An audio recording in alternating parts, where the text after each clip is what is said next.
Objective of Indian constitution की बात करेंगे हम इस वीडियो में। ऑब्जेक्टिव अगर आम बोलचाल में कहें तो एक इंसान अपनी जिंदगी में क्या हासिल करना चाह रहा है, क्या अचीव करना चाह रहा है, उसको ऑब्जेक्टिव कहते हैं। उसके फ्यूचर प्लान एक इंसान का क्या होता है। उसी तरह प्रियम्बल में कॉन्स्टिट्यूशन मेकर ने स्टेट के लिए ऑब्जेक्टिव्स को डिफाइन कर दिया कि क्या स्टेट अपने लोगों के लिए किस तरह के ऑब्जेक्टिव्स को अचीव करने की कोशिश करे। तो इनका ऑर्डर भी काफी ज्यादा इंपॉर्टेंट होता है। Justice, liberty, equality and fraternity एक ऑर्डर में है और हम इसी ऑर्डर में पढ़ेंगे। Hello and welcome to the GS clarity. Objective of Indian constitution की अगर हम बात करते हैं तो स्टेट के लिए जो ऑब्जेक्टिव तय कर दिए गए हैं वो है जस्टिस, न्याय, लिबर्टी, इक्वालिटी और फ्रेटर्निटी। एक एक करके हम इसको समझते हैं। देखिए, लिबर्टी, इक्वालिटी और फ्रेटर्निटी को बाबा साहब भीमराव अंबेडकर ने होली ट्रिनिटी कहा था। होली ट्रिनिटी क्यों कहा इसको भी हम समझेंगे, लेकिन पहले एक एक करके इनके मीनिंग को समझते हैं कि क्या होता है। जस्टिस, किस तरह की जस्टिस की बात की गई कि प्रियम्बल ने जस्टिस स्टेट के लिए बताया कि स्टेट सभी नागरिकों को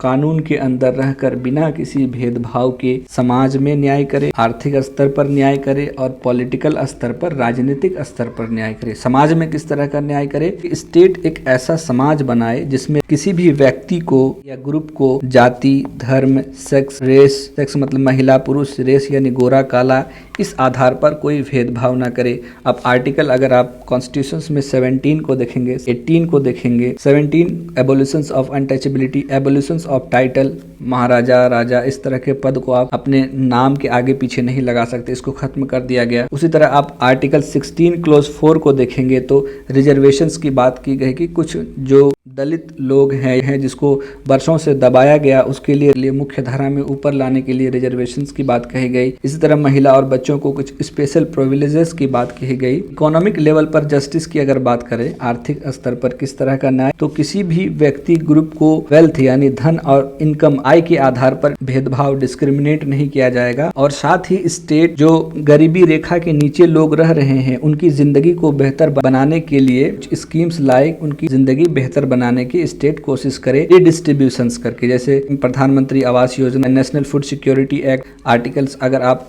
संविधान में बात करेंगे तो 39 क्लॉज बी, 39 क्लॉज सी जो डीपीएसपी में है, directive principle of state policy, economic justice को दिखाता है ये आर्टिकल। उसी तरह पॉलिटिकल लेवल पर अगर बात करें जस्टिस की, न्याय की, तो स्टेट के बताया गया कि आप समान, इक्वल और फेयर अपॉर्चुनिटीज लाएं, अवसर दें, सभी लोगों को समान और फेयर बिना किसी भेदभाव के लोगों को अवसर प्रदान करें।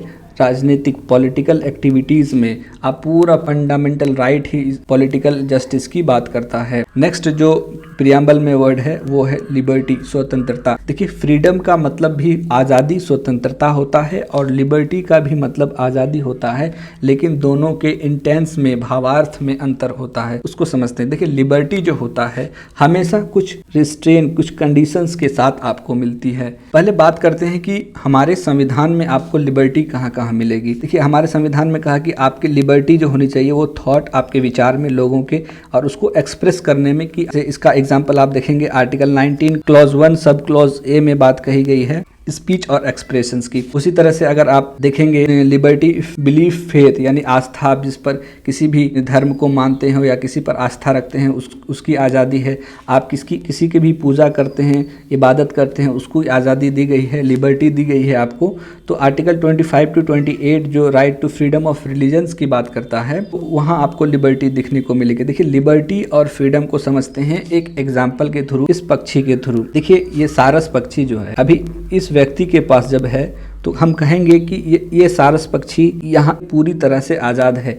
ये पक्षी जब यहाँ है, इस व्यक्ति के पास है, तो ये पूरी तरह से आज़ाद है, ये कहीं भी जा सकता है, ये अपनी इच्छाओं से घूम फिर सकता है, ठीक है ना। लेकिन जब यही पक्षी यहाँ पर जब है इस चिड़ियाघर में, तो ये अपनी इच्छा के अनुसार कहीं भी नहीं जा सकता है। ये चिड़ियाघर के अंदर ही रहकर कुछ कंडीशंस मानना ही पड़ेगा कि इसको इसी के अंदर रहकर ही जो जी चाहे वो कर सकता है, इससे बाहर नहीं आ सकता है। तो यहाँ पर कह सकते हैं कि इस पक्षी को यहाँ पर इस चिड़ियाघर के अंदर इसके पास लिबर्टी है, लेकिन जब ये पक्षी यहाँ पर है तो इसके पास इसे फ्रीडम मिली हुई है। इसीलिए हम कहते हैं कि फ्रीडम जो है बिना किसी कंडीशंस के होता है। तो हम इंडिया को 1947 में ब्रिटिश से फ्रीडम आज़ादी मिली है, लिबर्टी नहीं मिली कि हमें कुछ कंडीशंस में हमें आज़ादी मिली, हम पूरी तरह स्वतंत्रता हमें मिली बिना किसी कंडीशंस के। आई होप कि आप लिबर्टी और फ्रीडम को इस पक्षी के जरिए, इस बर्ड के जरिए समझ गए होंगे आसान तरीके से। नेक्स्ट जो वर्ड है वो इक्वालिटी, समानता की बात करता है। इक्वालिटी जब आप आर्टिकल 14 से लेके 18 तक बात करेंगे, समानता की बात करता है संविधान, तो हम देखेंगे किस तरह की समानता की बात कही गई है। स्टेटस में समानता की बात कही गई कि समाज के किसी भी एक वर्ग ग्रुप को आप विशेष सुविधाएं नहीं देंगे। बेसिकली कानून के नज़र में सब बराबर होंगे, सब बराबर। दूसरी तरह अपॉर्चुनिटी, जो अवसर जो होगा वो लेवल प्लेइंग फील्ड के हिसाब से होगा। ये लेवल प्लेइंग फील्ड ये नहीं है, ये इस तरह की बात कही गई है। जो जिस लेवल का होगा उसको उसी लेवल का फील्ड दिया जाएगा। सिंपल बात है कि आप 6 क्लास के स्टूडेंट को 10th क्लास का एग्ज़ाम पेपर नहीं देंगे इक्वालिटी बोल के। लेवल प्लेइंग फील्ड होना चाहिए कि 6 क्लास का जो है उसको 6 क्लास का ही एग्ज़ाम पेपर होना चाहिए। इस तरह का लेवल प्लेइंग फील्ड की बात करता है हमारा प्रियम्बल। समझते हैं थोड़ा सा कि जस्टिस और इक्वालिटी दोनों में क्या अंतर है। देखिए, जस्टिस का है न्याय और समानता में क्या अंतर है। एक एग्जाम्पल से समझते हैं कि आप एक चैरिटी चलाते हैं जहाँ पे गरीब लोगों को खाना खिलाने की आप काम करते हैं। आप कई सारे लोगों का एक ग्रुप है जो आप लोग चैरिटी चलाते हैं और गरीब लोगों को, भूखे लोगों को खाना खिलाते हैं। एक दिन आपके इस चैरिटी में सलमान खान आते हैं और एक गरीब आदमी आता है। आपने दोनों को सेम भोजन दिया, सेम भोजन, यानी आपने इक्वालिटी, समानता को प्रमोट किया, समानता का परिणाम दिया। अब उसी एग्जाम्पल को थोड़ा और आगे देखते हैं कि वही आप खाना खिलाते हैं सभी को। सलमान खान आपके यहाँ चैरिटी में आते हैं और एक गरीब आदमी आता है। आपने सलमान खान को इस बार खाना नहीं दिया। क्यों नहीं दिया?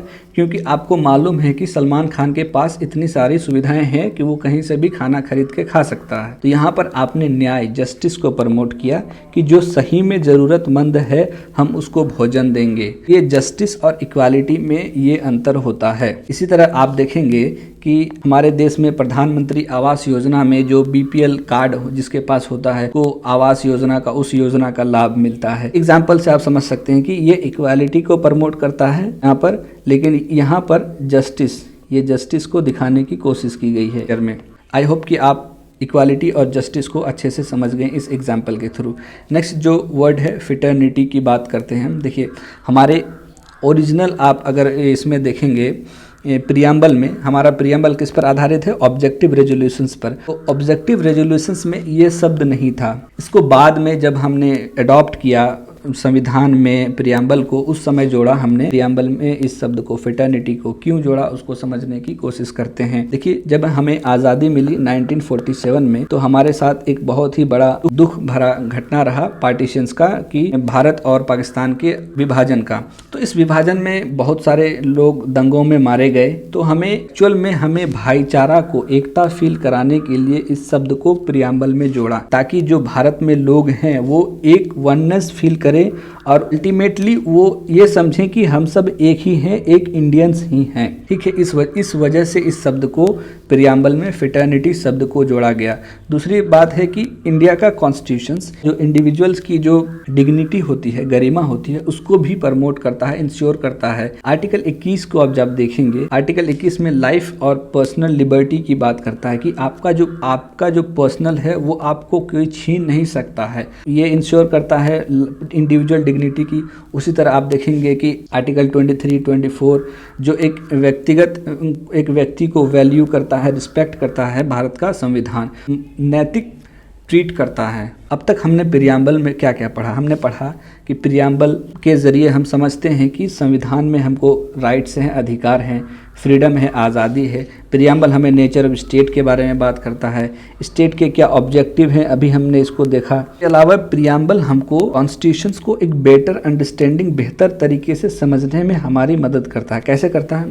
देखिए, प्रियम्बल, सबसे पहले सवाल ये है कि प्रियम्बल जो हम इतने सारी अच्छी अच्छी बातें पढ़ें, तो क्या प्रियम्बल संविधान का पार्ट है या नहीं है? पहले उसको देखते हैं। देखिए, को लेके 2 केस सुप्रीम कोर्ट में गए और उसमें डिसीजन सुप्रीम कोर्ट ने दिया। देखिए, पहला केस जब बेरूबारी यूनियन 1960 में केस गया तो उस केस में सुप्रीम कोर्ट ने कहा कि प्रियम्बल कॉन्स्टिट्यूशन संविधान का हिस्सा नहीं है। जब 1973 में केशवानंदा भारती केस हुआ, इन सारे केस को डिटेल में हम चर्चा करेंगे, तो उसमें सुप्रीम कोर्ट ने कहा कि प्रियम्बल कॉन्स्टिट्यूशन का हिस्सा है। लेकिन एक बहुत अच्छी बात इस केस में और भी कही कि लीगल इन्फोर्सिबिलिटी के बारे में। क्या होता है लीगल इन्फोर्सिबिलिटी, पहले इसको समझते हैं। जैसे फंडामेंटल राइट जो आर्टिकल 12 to 35 संविधान में 12 से 35 तक के जो अनुच्छेद हैं वो मौलिक अधिकार के हैं, और उसमें से आप किसी भी व्यक्ति का अगर उसके अंदर कोई डिस्क्रिमिनेट हनन करता है तो वो डायरेक्ट सुप्रीम कोर्ट आर्टिकल 32 का यूज़ करके जा सकता है या आर्टिकल 226 का इस्तेमाल करके हाई कोर्ट में जा सकता है न्याय मांगने के लिए। अब लीगल इन्फोर्सिबिलिटी का मतलब होता है कि अगर आपके अधिकार कोई छीन रहा है, आप कोर्ट को जा सकते हैं। जैसे फंडामेंटल राइट में लीगल इन्फोर्सिबिलिटी है तो आप कोर्ट जा सकते हैं। केशवानंदा भारती केस में कहा कि प्रियम्बल जो है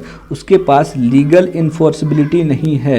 प्रियम्बल में लीगल इन्फोर्सिबिलिटी नहीं है, इसलिए अगर स्टेट प्रियम्बल की लिखी चीज़ों को लागू नहीं भी करता हो या कुछ कमी भी रह जाती हो तो कोई व्यक्ति कोर्ट नहीं जा सकता है उन चीज़ों को लेकर। सवाल ये आती है तो फिर प्रियम्बल करता क्या है। देखिए, प्रियम्बल आपके संविधान में लिखे आर्टिकल्स की एक बेहतर अंडरस्टैंडिंग देता है, समझने में आपकी मदद करता है कॉन्सेप्ट को।